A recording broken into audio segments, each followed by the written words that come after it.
안녕하세요. 감동사연 채널 일상공감입니다. 꾸준히 한국과 각별한 인연이 있는 외국인분들의 이야기를 생생하게 전달하는데 힘쓰도록 하겠습니다. 이제 오늘의 사연자분 모셔볼게요. 사연자분 안녕하세요.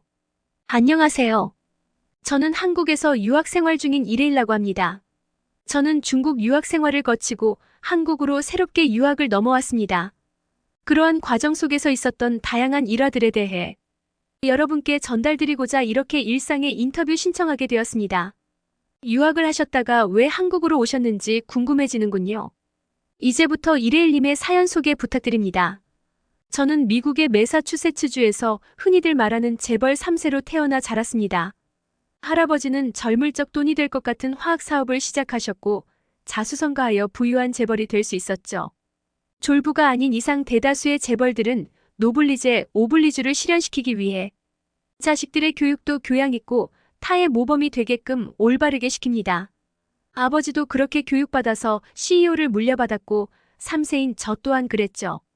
저는 부모님의 지시로 매사추세츠 공과대 화학공학과에 입학하게 되었습니다. 그리고 아버지는 저에게 오너가 되려면 다양한 나라에 가서 식견을 넓혀야 한다 라고 말씀하시며 유학을 가게끔 인도하셨어요. 유학을 갈 수 있는 다양한 나라 중 아버지가 추천한 나라는 바로 중국이었습니다. 그 이유는 중국의 아버지 사업의 하청업체들이 굉장히 많았기 때문입니다. 하청업체들을 관리하고 운영하려면 중국어를 배워놓으면 좋을 것 같아서 저는 아버지의 말을 수긍하고 중국으로 유학을 가게 되었어요. 여타 재벌 자녀들이 그렇듯 중국도 재벌 자녀들의 커뮤니티가 존재했어요. 저는 두 커뮤니티에 자연스레 들어가게 되었고 많은 중국 친구들을 사귀었죠. 근데 그들과 어울리며 저는 소름 끼친 적이 한두 번이 아니었습니다. 어느 날은 항상 밖에서 술만 마시면서 지내다가 처음으로 한 중국인 친구의 집에 놀러 간 적이 있었죠. 겉은 비싼 명품으로 휘두르고 성형도 많이 해서 얼굴도 이쁘고 옷도 화려하게 잘 입는 그런 친구였습니다. 근데 사람은 겉만 보고 판단하기에는 이르다고 하잖아요. 저는 그 집에 가서 놀라운 일들을 경험하게 되었습니다. 친구는 저에게 중국 가정식인 가지볶음을 만들어 주었어요. 그런데 얼마나 짜고 향신료가 가득한지 불쾌한 표정을 숨기느라 무척 애썼습니다. 그래도 친구가 손수 만들어준 음식이니깐 억지로 다 먹었죠. 저녁을 거하게 먹고 제가 정리하는 것을 도와준다고 부엌에 들어갔습니다. 그런데 친구가 본인이 정리한다고 하길래 제 집이 아니니깐 알겠다고 비켜주었죠. 근데 그녀는 싱크대에 뜨거운 물을 담더니 퐁퐁 두 방울을 풀기 시작했어요.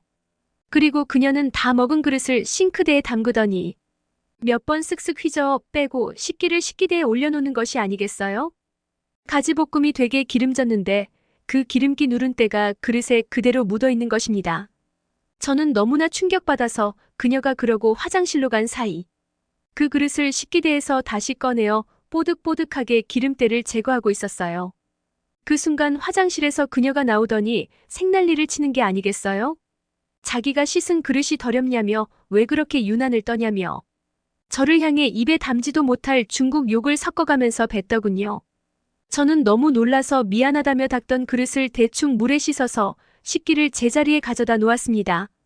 그뿐만이 아닙니다. 그렇게 서먹하게 그곳에서 자고 일어난 아침이었어요. 일어나서 양치를 하려고 화장실에 들어가니 그 친구가 제가 가지고 온 칫솔과 똑같이 생긴 칫솔로 양치질을 하는 게 아니겠어요? 내 거랑 똑같은 칫솔 쓰네. 저는 신기해서 이렇게 말했습니다. 아침에 보니 못 보던 칫솔이 있었었어. 이거 노커였어. 그 소리에 저는 2차 충격을 받았죠. 못 보던 칫솔이 있으면 저에게 물어보던지 해야지. 막무가내로 남의 칫솔을 쓰는 게 어딨나요? 이게 말이 되나요? 그리고 아주 고급진 오피스텔이었음에도 불구하고 샤워할 때 누런 물이 샤워기에서 나오는 겁니다. 말도 안 된다고 생각해서 저는 친구에게 말했습니다. 근데 친구는 또 저에게 유난 떤다는 듯한 썩은 미소를 짓더니 뭐 그 정도 누런 것 가지고 얼굴이 사색이 되냐는 거예요. 중국인들은 다 그런 물로 샤워한다고 좀 쿨해지라고 저한테 말하는 겁니다. 저는 그녀의 말과 행동이 너무도 충격적이고 더러웠지만 꼭 참아내었습니다. 어릴 적 교육받았던 인내심 기르기 10계명을 머릿속으로 되냈죠. 근데 제 인내심이 완전히 부서지게 된 사건이 하나 발생하게 됩니다. 그 친구 집 사건이 발생한 지 일주일 후에 일어난 일이었습니다. 주말에 중국인 친구 2명과 함께 백화점 쇼핑을 갔었습니다. 근데 갑자기 일주일 전에 놀러 갔던 집주인. 그 친구가 소변이 마렵다면서 길 가다 말고 모서리 길로 빠지는 것입니다. 그리고는 바지를 내리고 그냥 쉬야를 누는 게 아니겠어요? 저는 그걸 보고 소리를 질렀습니다.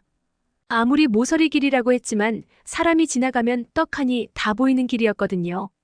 노레스 오블리주를 실현해야 하고 공중도덕의 모범을 보여야 하는 재벌집 자식이 저런 흉물스러운 행동을 한다는 게 제 입장에서는 도저히 이해가 안 되는 것입니다.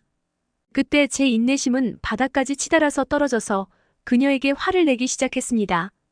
근데 오히려 같이 있던 다른 친구가 그녀의 편을 들면서 저보고 네가 그렇게 잘났냐며 중국에서는 다들 이러는데 왜 너 혼자 소란이냐? 별것도 아닌 걸로 화낼 거면 그냥 너네 나라로 돌아가라라는 거예요. 저는 이들과 도저히 말이 통하지 않겠다 싶어 바로 집으로 돌아왔죠. 그리고 급하게 아버지에게 전화하여 여기서 도저히 못 있겠다고 했어요. 자초지종을 다 설명했더니 아버지는 지금 바로 귀국하라고 하더군요. 노상방뇨를 일상으로 생각하고 중화 사상에 찌들어 있는 중국인들을 더 이상 보고 싶지 않았습니다. 저는 그 즉시 미국으로 들어갔습니다. 그때 마침 제가 다니는 학과에 한국 유학생이 한 명 있었어요.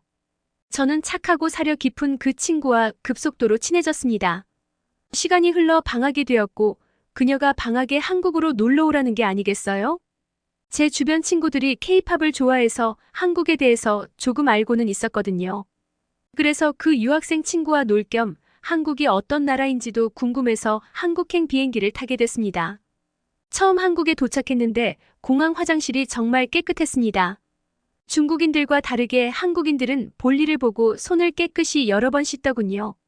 그리고 그냥 나가는 것이 아니라 핸드드라이어로 바짝 잘 말리고 나갔어요. 그뿐만 아니었습니다. 예전에 일본에 갔을 때는 식기가 다 나무로 되어 있어서 좀 꺼렸었는데 한국은 쇠로 되어 있어서 너무도 위생적인 것이에요. 이곳에 오고 보니 제가 깔끔 병을 부리는 그런 이상한 사람이 아니라는 것을 깨달을 수 있었습니다. 지하철과 버스와 같은 대중교통 내부는 무엇 하나 깨끗하지 않은 곳이 없었습니다. 그리고 본인이 만든 쓰레기는 공중 쓰레기통에 버리거나 다 자기가 챙겨가더군요. 근데 이런 한국의 깨끗함에 반해 있다가 저를 실망시킨 무언가를 본 적이 있었어요. 친구가 한강 구경을 시켜주겠다 해서 같이 놀러 갔는데 본인 쓰레기를 치우지 않고 가는 사람을 목격하게 된 것입니다. 저는 그걸 보고 한국도 똑같구나 생각했죠. 그때 마침 제가 다니는 학과에 한국 유학생이 한 명 있었어요. 근데 순간 그 쓰레기를 버린 사람들 입에서 중국말이 튀어나오는 게 아니겠어요? 그때서야 제 실망감의 원천은 역시 중국인이었구나 싶었죠. 한국인들은 집도 맨발로 지내는 문화라서 그런지 청소도 엄청 열심히 하더군요. 그리고 진짜 샤워도 자주 해요. 한국인들은 몸에서 냄새도 안 나는데 왜 이렇게 자주 씻는지 저는 친구에게 물어봤어요. 글쎄 조금이라도 땀 냄새가 나면 상대방에게 피해를 줄 수 있어서 그렇지 않을까라고 친구는 대답했습니다. 그 말을 듣고 괜스레 나한테 냄새가 나지는 않는지 한 번 더 체크하기도 했어요. 한국인들은 안 좋은 체취가 없으니 향수를 뿌려도 온전히 향수 본연의 향만 몸에서 뿜더라고요.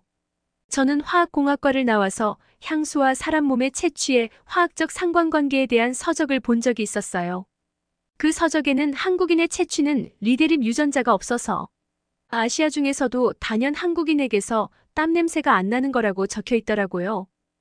타입의 유전자가 클수록 냄새가 없다고 하는데 일본인과 중국인이 780%를 차지하는 데에 반해 한국인은 무려 100%의 연구 결과를 도출했죠. 제가 사는 미국만 해도 체취가 너무 나서 학교에 반드시 샤워실을 설치해야 하고 매일 데오드란트와 향수로 냄새를 몸에서 나는 냄새를 감추는데 한국인은 액취증을 걱정할 필요가 없어서 너무 부럽다는 생각이 들었습니다. 저는 그 한국 여행 이후로 아버지의 허락을 받고 한국에서 유학 생활을 시작했죠. 그리고 최근 미국 기업의 중국 투자를 통제해야 한다는 미국 내 여론이 극심해지고 기타 무역 분쟁이 장기화되는 현상이 지속되고 있습니다. 시의적절하게 저는 아버지에게 중국보다 한국 기업에 투자하는 것이 좀 더 투명한 사업을 이룰 수 있고 장기적으로 보면 더 이득이 될 일이라 판단했죠. 현재는 한국 기업들과 연결고리를 맺어 화학 관련 일들을 협업 중입니다. 앞으로 한국에 본사가 생기면 저는 그곳에서 일할 생각이에요. 제가 한국에서 많은 활동을 할 수 있게 기도 부탁드립니다. 귀한 사연 잘 들었습니다. 의뢰인님의 상식적이고 깔끔한 성격이 한국인과 잘 맞았던 것 같군요. 본인의 편의를 위해 남에게 폐를 끼치는 행동은 어느 누가 해도 안 되는 것입니다. 지금까지 감동 사연 채널 일상공감이었습니다. 감사합니다.